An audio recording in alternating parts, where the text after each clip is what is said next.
Arestadong dalawang newly identified street-level individuals o SLI sa ikinasang bypass operation Station Drug Enforcement Unit ng Pateros Municipal Police Station matapos makumpiskahan ng iligal na droga at baril. Kinilala ng pulisya ang mga suspek na sina alias Palma, 40 anyos, residente ng barangay Pembo, Taguig, at alias Mark, 39 anyos, residente ng barangay Santa Ana, Pateros. Sa ulat ng pulisya, natuntun ang dalawang suspek sa isang parking lot sa Masagana, Bukuhan, Barangay Santa Ana, Pateros, dakong 1:25 na madaling araw. Katuwang ang Station Intelligence Section na kumpiska sa mga suspek ang 6 na piraso ng heat-sealed transparent plastic sachet na naglalaman ng hinihinalang shabu. Sa taya ng otoridad, aabot ang timbang nito sa 5 gramo na may standard drug price na 34,000 pesos. Na-recover din sa kanila ang isang caliber 38 revolver, 2 bala ng baril, 500 peso bill na nagsilbing bypass money at isang black belt bag na pinaglagyan ng mga ebidensya. Pansamantalang nakapiit sa Pateros Municipal Police Station Custodial Facility ang mga naarestong individual at posibleng sampan ng kaso matapos labagin ang Section 5 at 11 ng RA 9165 o Comprehensive Dangerous Drugs, pati na ang RA 10591 o Illegal Possession of Firearms and Ammunition.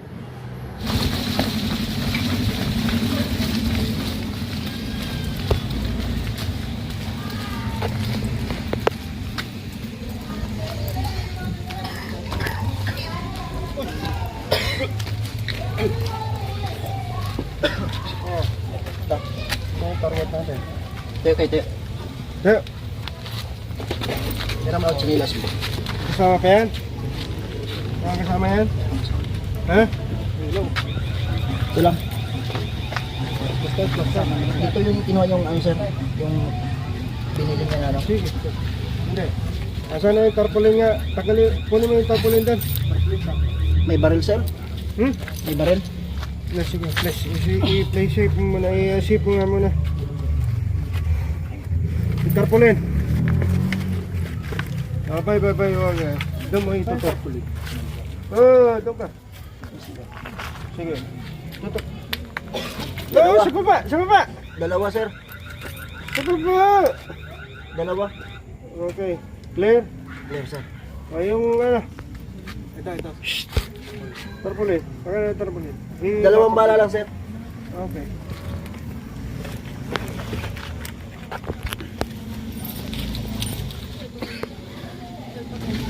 Ito yung may bus money sir. Nabili ko ganun. Ginamit ko yung sir.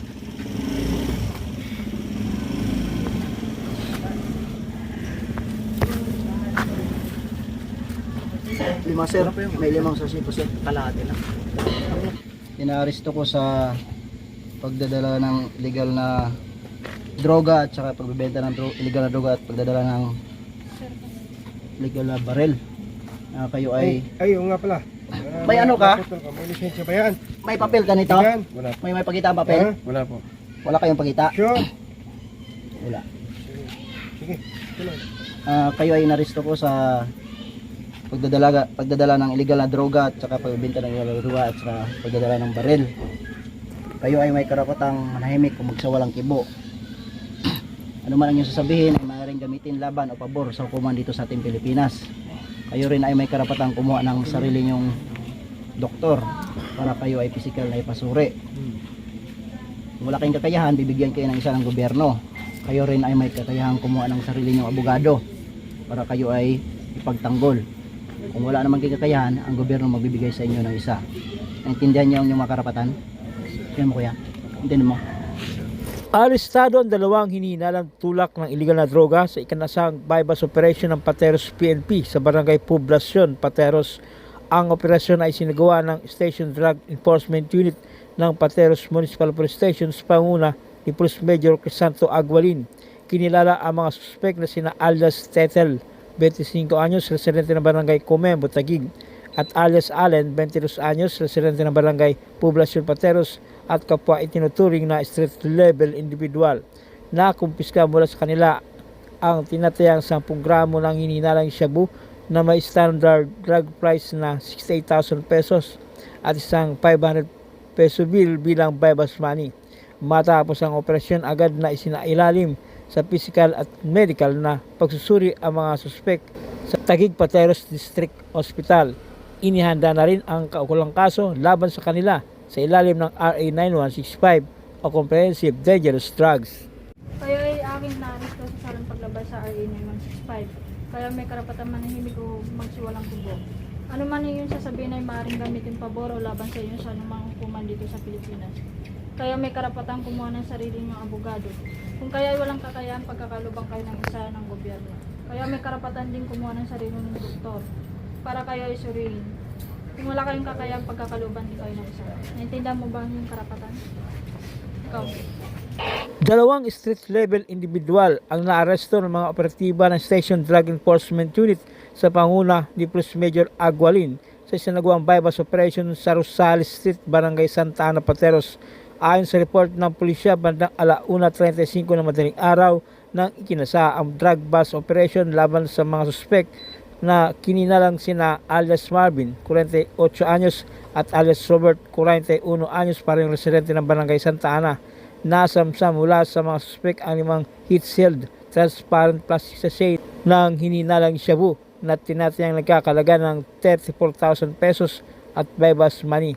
Sinampahan na ng kasong paglabag sa RA 9165 o Comprehensive Dangerous Drugs ang mga suspek. Kayo ay nakaresto ko sa paglabag sa RA 9165. Kayo ay may karapatan manahimik at magsawalang kibo. Ano man ang inyong sabihin ay maaaring gamitin pabor o laban sa inyo sa anumang korte dito sa Pilipinas. Kayo ay may karapatan kumuha ng sarili niyong abogado. Kung wala, ito ay pagkakalob sa inyo ng gobyerno. Kayo rin ay may karapatan kumuha ng sarili niyong doktor. Kung wala, ito ay pagkakalob din sa inyo ng gobyerno. Naiintindihan niyo ba yung karapatan? Naiintindihan mo? Ano, take? Nadakip sa ikinasang bypass operation ng mga operatiba ng Station Drug Enforcement Unit o SDEU ng Pateros Police ang isang drug suspect na tinaguriang street-level individual. Kinilala, Police Major Agualin, hepe ng SDEU, ang suspect na si alias Rayman, 51 anyos, residente ng Barangay Santa Ana, Pateros. Base sa report na natanggap ng Pateros Police, naganap ang pag-aresto sa suspect bandang alas 11:54 ng gabi sa Rosales Street, Barangay Santa Ana, Pateros. Sa ikinasang bypass operation ay nakumpiska sa suspect ang 5 heat-sealed transparent plastic sachet na naglalaman ng 2 gramo ng pinaghinilang shabu na may kabuang halaga ng 13,600 pesos at bypass money. Kinasuhan ng paglabag sa RA 9165 o Comprehensive Dangerous Drugs ang suspect. Ikaw ay naaresto sa paglabag sa RA 9165. Ikaw ay may karapatang manahimik. Lahat ng iyong sasabihin ay pwedeng magamit pabor o kontra sa inyo sa anumang korte dito sa Pilipinas. Ikaw rin ay may kakayang kumuha ng iyong abogado. Kung wala kang abogado, ang gobyerno ang magbibigay ng isa para sa iyo. Ikaw din ay may karapatang magpakonsulta sa doktor. Lahat ba ng sinabi kong karapatan mo yung naiintindihan? Naiintindihan mo, kuya?